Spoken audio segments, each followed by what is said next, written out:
No matter who you are, no matter where you are in life, you can take the lid off of your job. And if you're wondering if you still have the lid on in your life, here are some clues that's going to let you know that the lid is still on. If you're not excited about waking up in the morning, if you're sitting around bored out of your mind, if you got time to do everything anybody asks you to do, you probably got the lid on. If when you tell your dreams to all your friends, it makes sense to them, you got your lid on, man. Your dreams should not make sense to everybody. You got to say something that make people go, how you going to do that? That's when you got the lid off. And if I were you, I'd do that. I'd take the lid off. Makes sense to me, don't it? I mean, look, in show business, that's all the time. You could come to work one day and they just say the show is canceled. What can you do? So what I've done is I've produced so much content. I got radio, I write books, I write movies, I do TV shows, I host TV shows. I got a game show, I do a Facebook watch show. I do so many. So when they come and they cancel something, I don't really give a damn. Because I got 8 more jobs. You know what I mean? I've just managed to stack. And then I'm always prepared. I prepare for what's coming. Here's the deal. Change is inevitable. So here's what's going to happen. No matter what's going on in your life, it's not permanent. Everything is going to change. So there's 2 things you can do with change. You can react to it or you can participate in it. It's going to change anyway. So if you keep waiting around, you're going to have to react to the change. And now you're behind. But if you participate in the change, if you know the job you have is not going to last forever. I'm just telling you. COVID proved that already. Where you go to work at every day, that's going to change. COVID proved that already. Your best laid plans has changed. So what you got to start doing is you got to start anticipating that it's going to change and just start living your life with the preparation for change. No matter what you're doing, you could be doing more. Remember that. It's 24 hours in a day. You got to use as many of those hours to prepare stability for yourself as you can. I said it online, I got in a lot of trouble. If you sleep 8 hours, you're not ever going to be rich. If you have any dreams of being rich, you cannot sleep 8 hours a day. It's only 24 hours in a day. If you sleep 8 hours, that's a third of your life. How can you cannot be asleep a third of your life and become successful. You can't. People got mad at me. They're talking about Steve Harvey prefers wealth over health. No, I'm just telling you, if your ass wants to hit it and be rich, you got to quit bullshit. You got to get your hustle and grind on. You can't sleep 8 hours. Well, how much you sleep? I sleep between 4 and 5 hours. If I get 6 hours, woof, I'm tired. Plus, I'm old. I got to get up. I want to see what today is. I can't miss nothing. Now, I'm old, man. I'm 64 years old, so I can't be laying in the bed waiting. I got to get up early. I'm up before the sun come up every day because I just want to see what else God got for me. He done gave me a lot. Might as well go see the rest of it, right? You can't see or sleep. So I've always prepared myself for what this business is. And for the first time, I've actually thought about retiring. This is the first time I've ever thought about retiring. So now I want to come home. I'm coming to Africa. The one thing that I have learned to relate to all of my children is to dream. There is nothing bigger than your dream. Nothing is greater than your dream. Now, as we sit in this great educational institution, I am not saying that your education is not important because it's tied to a lot of your dreams. But let me tell you something. There ain't nothing bigger than your dream. Because your dream will propel you to get the education. Don't you ever stop dreaming. Don't you ever stop imagining. And we're going to talk about them two things a lot. But don't you ever stop dreaming. Your Bible says a man without a dream or a vision shall perish. That's in your Bible. It ain't just in the one I read. Nowhere in there does it say without an education you perish. But it says without a dream or vision you perish. So if what you're dreaming about requires an education, it is then your dream that propels you to get the education. But the dream is bigger than anything, man. See, if it was an education that caused you to be greater successful, I ain't here today because I don't have one of them. But nobody could outdream me. Your dream is everything, man. It's the biggest part of your life. Look, man, it is that thing that God puts in you that don't let you sleep sometimes. It's your dream. It's that thing, that part of you, man, that wakes you up and stirs the very pit of your soul. I've always taught my children to dream. The secret, though, the secret to real success is if you tie your gift to the dream. Whatever position you find yourself in today, we put ourselves there by a series of thoughts and actions. Thoughts turn into things. That's very important to know. So let's look at both sides of it. For people who think negative thoughts, it turns into negative things. And the direct opposite is true for those who think positive thoughts. It turns into positive things. That's the deal.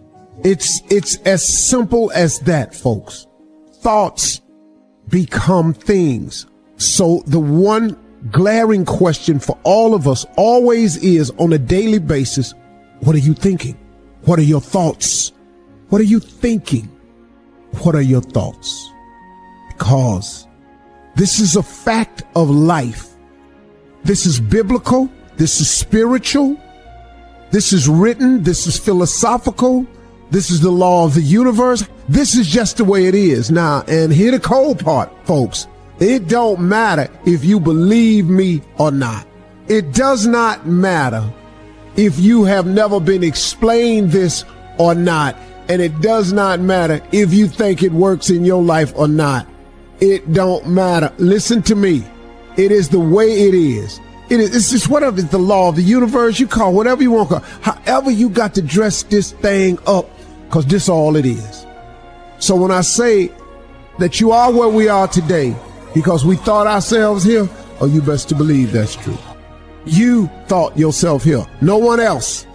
See, let me explain something. I got people around me who so badly want to take credit for it. Every man in this room, you blew your 20s. You spend all your 30s trying to make up for your 20s. Yeah, that's the truth. Dog, every dude in this room blew their 20s and at 30 trying to fix what they should have did in their 20s. Yeah. And so forth and so on. You turn 40, you trying to recover from the mistakes you made when you 30.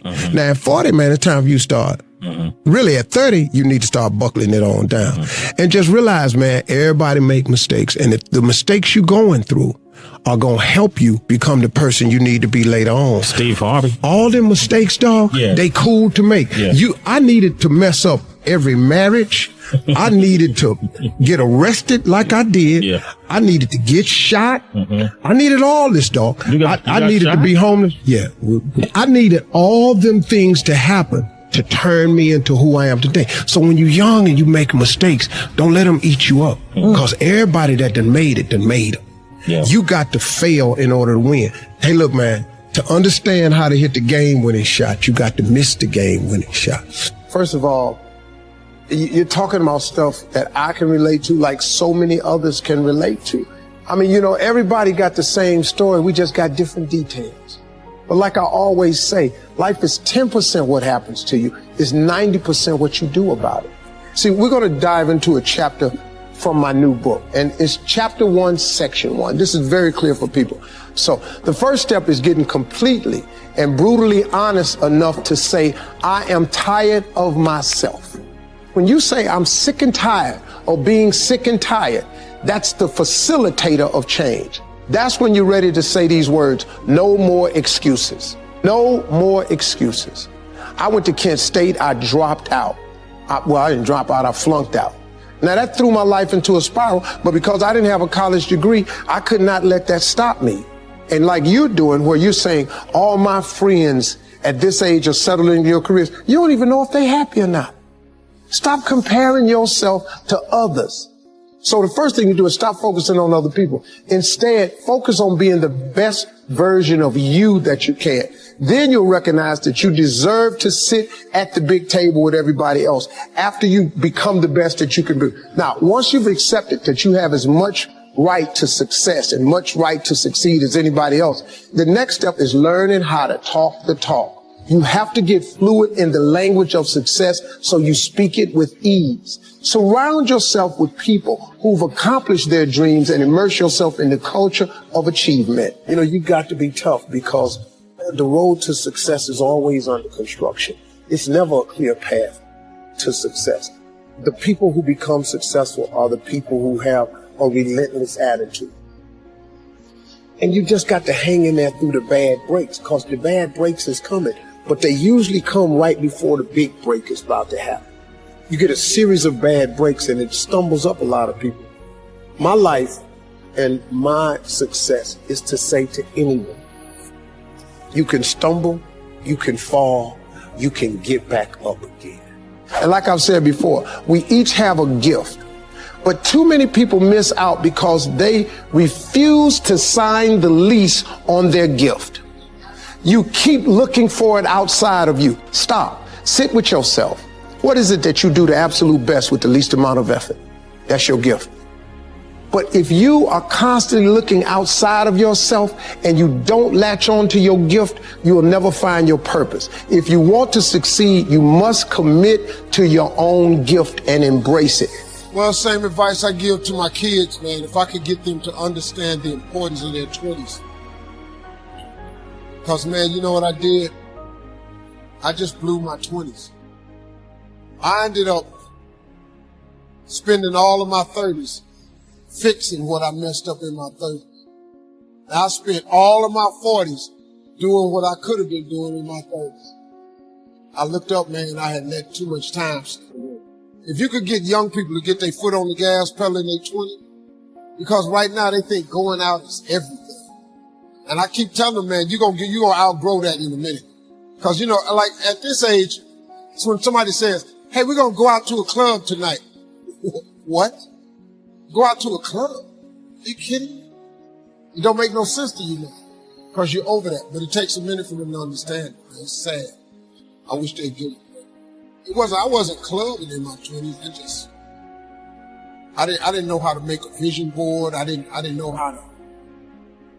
What really changed my life, man, was I got in Amway when I was about 24. I got in Amway. And that changed my life, man, because the first time ever, they introduced me to self-help books. And I read 2 books that changed my life. It was The Power of Positive Thinking by Norman Vincent Peale and The Magic of Thinking Big by David Schwartz. I read them books and it changed my life. But it also made me remember what my mother had taught me, because she was a Sunday school teacher, because all self-help books are Bible-based. It's nothing, everything comes from the Bible. All of the self-help books, that's Proverbs. That's all it is. A book of wisdom and understanding. If you could read that, it change your life too. But sometimes you need regular books where you can relate to it differently. But it's all comes from the Bible. It's like a great book is The Secret. But if you read The Secret, it's all Bible verse. It's just based on the Bible. You can't think of nothing new how to tell a person to succeed without the Bible. You can't. It doesn't work that way, you know. So a couple of books changed my life, man. The Magic of Thinking Big was huge. It just taught me one simple principle. It don't cost no more energy to think big than it does small. You can say Volkswagen and you can say Rolls Royce with the same amount of effort. You ain't got to grunt to say Rolls Royce. So if the Bible is true, which it says a man is as he thinketh, if you think poor thoughts, you got to be poor. The moment you change that thought into wealth or riches, you start the process to becoming wealthy or rich. It's not another trick. It's really how it works. People complicate it. You got to do this and you got to do that. But Bible's pretty plain. They ain't got no loopholes in it. Really don't. It's just real simple. It say what it say. All you got to do is believe it's talking to you. That's what it is. Most people don't think that God is talking to them. that I come to give you life and give you life more abundantly. You don't think he talking to you? He'll give you life more abundantly. He do. He really will. You ain't got to be rich to have an abundant life. Sometimes you just need to be healthy, happy. You know, you could be really happy, man, making $70,000 a year. You really, really can. You don't need a few million. I did, but you didn't need a few. It helped me a little bit. But to be honest, it didn't make me happy. It really didn't. Until you need God. I ain't preachers. We got ministers. Just tell you for good, just what I need. You go to church and hear you. Come on the Bible. Pastor often say, if you don't believe me, you ain't got to. But I can take a sentence or a thought and make it common. Now, one dude told me once, yeah, well, I hear you said it was hard, but you ain't funny to me. I ain't got to be funny to you. You've never bought a ticket to see me. No, I haven't. I still made it. It doesn't matter what nobody else thinks. What they got to do? I don't think you're funny. Listen, let me tell you something. If you can think of something to get $10 for, I bet all of you have something that God has gifted you with that you could convince somebody to give you $10 for. I'm going to show you how to become a millionaire. All you need is to have one thing that you can get $10 for. I don't care if it's cutting hair, cutting grass, painting, babysitting, typing papers, walking dogs. I don't care what it is. Just get somebody to give you $10. All I want you to do is do it and get $10. After you get $10, I want you to do it 10 more times. That's all. You have $100. When you get that $100, whatever you did to get the $100, I want you to do it 10 more times. You're going to have $1,000. Now, get a little tricky now. Whatever you did to make the $1,000, listen to me close. What I want you to do is do it 10 more times. That's what I want you to do. Don't change shit. Just do it 10 more times. You'll now have $10,000. Now, there's where you got to start using your feet. After you make $10,000 with this $10 idea, all I want you to do is do it 10 more times. Just 10, whatever you did to make the 10,000, do it 10 more times. You're going to have $100,000. Here's the trick of tricks. Once you make $100,000, you're going to have to hire a few people. All I want you to do after you make the $100,000, same thing you did to make the $100,000, I just want you to do 10 more times.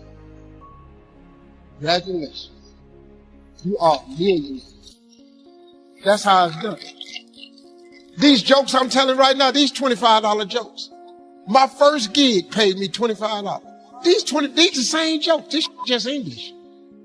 I ain't learned how to do this in Spanish or none of this. I just kept telling these jokes in English. 10 more times, 10 more times, 10 more.